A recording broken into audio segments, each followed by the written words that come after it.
জানি, তবে প্রয়োজন বলে তাই বলছি।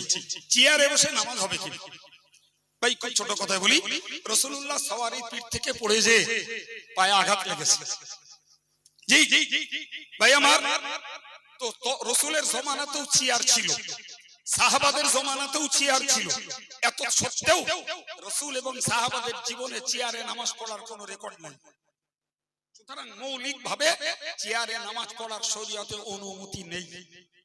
আজকের এত সস্তা করে ফেলেছে মানুষ, হাঁটছে, যাচ্ছে, মাঠে যাচ্ছে, বাজারে যাচ্ছে, সাইকেল চেপে সব করতেছে, মসজিদে এলি অফিসার।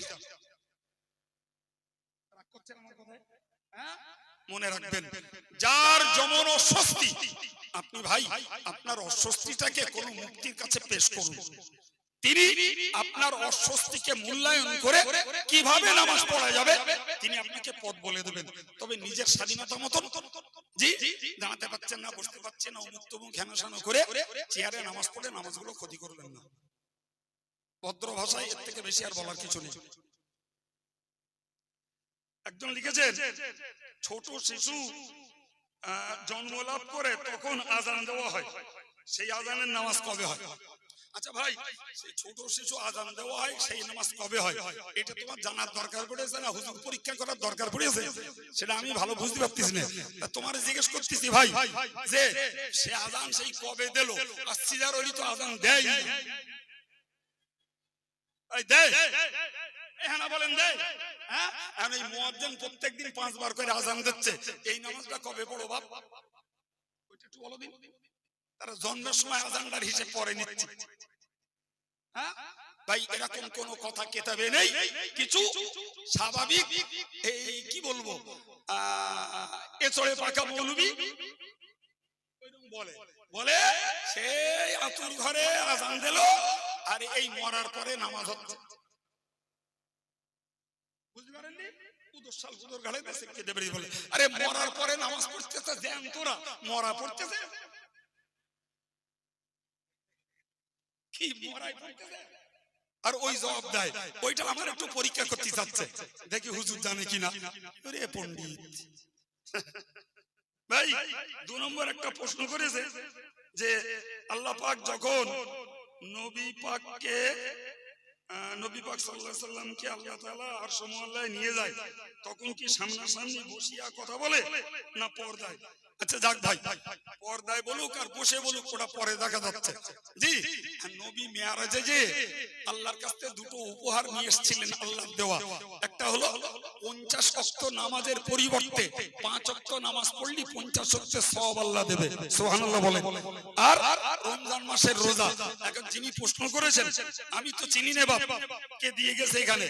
মাওলানা সাহেবের কাছে। জি, তো আমি তারে জিজ্ঞেস করছি, বাবা এই নবী সামনে কথা বলুন না পর্দায় বলুন, ওটা পরে হচ্ছে। এখন এই যে কথা দুটো নবী আনলেন, নামাজ দিনে 5 বার পড়লি 50 বারের সওয়াব আর রমজান মাসের রোজা, তোমার দ্বারাই এই দুটো আদায় হয়তো বাপ? কথা বসে হলো না গোপনীয় হলো, ওটা পরে থাকে। এই কথা দুটো হলো, রাসূল জান্নাত দেখেছিলেন, জাহান্নাম দেখেছিলেন, আর নিজের চোখে দেখা বিষয় বর্ণনা করেছিলেন। প্রিয় ভাইরা আমার, আত্মতুষ্টি। জি, এখন নিজেকে ভাবতে হবে যে রাসূল জান্নাত দেখে এসে উম্মতের কাছে জানিয়েছেন আর জাহান্নাম দেখে এসে তার ভয় মানুষের কাছে প্রকাশ করেছেন। বাবা, তোমার ভিতরে জাহান্নামের ভয় আর জান্নাতের লোভটা আছে তো বাবা? থাকলে প্রশ্ন করার যুক্তি আছে। যদি জান্নাতের লোভ না থাকে আর জাহান্নামের ভয় না থাকে আর নামাজ যদি না হয় আর রোজা যদি না করো বাবা, তাহলে এই প্রশ্ন করে কাটি মেরে খুব একটা লাভ হবে।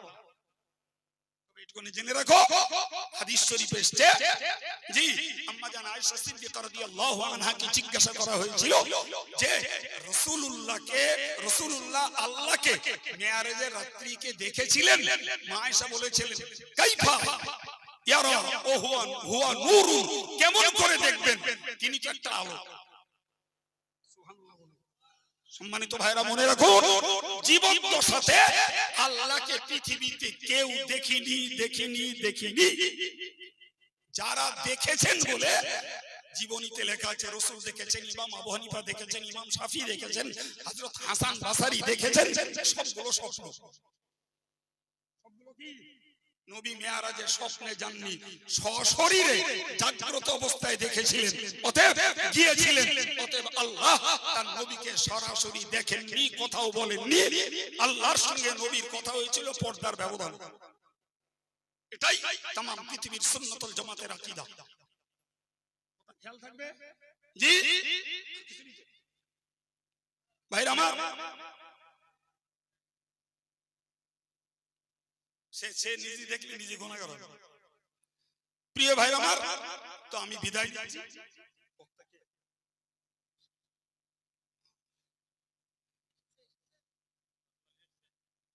ওটাই টাইম থাকলে আসবে, টাইমের গন্ডগোল থাকলে আসবে।